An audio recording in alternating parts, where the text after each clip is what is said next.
जीजा जी उनके प्यार में पागल हो गए।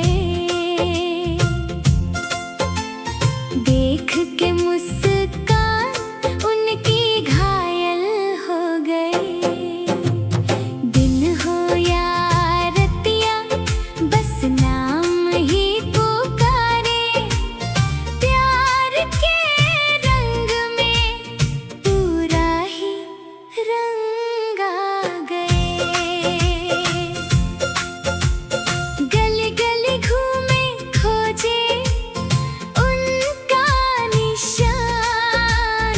दिल में बसल बा उनका ही अरमान।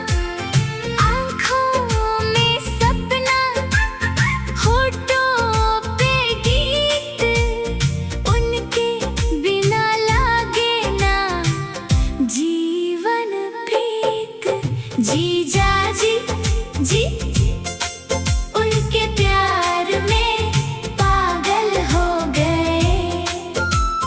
दिल के राजा बन के काबिल हो गए। हंसी उनकी सुन के मन मचल जाए। प्यार के दरिया में शामिल हो गए।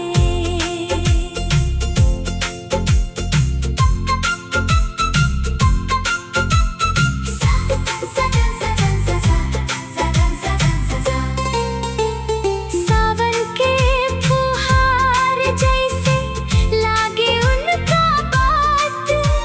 संग बितावे चाहे हर दिन हर रात। चांद भी शर्माए देखे उनका रूप। दिलवा में मचला प्यार के धूप। जीजा जी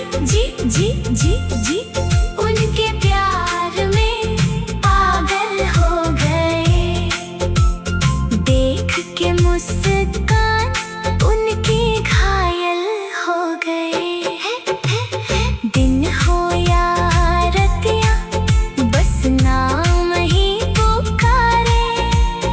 प्यार के रंग में पूरा ही रंग आ गए। जीजा जी उनके प्यार में पागल हो गए। सपनों के दुनिया में खोए रह गए।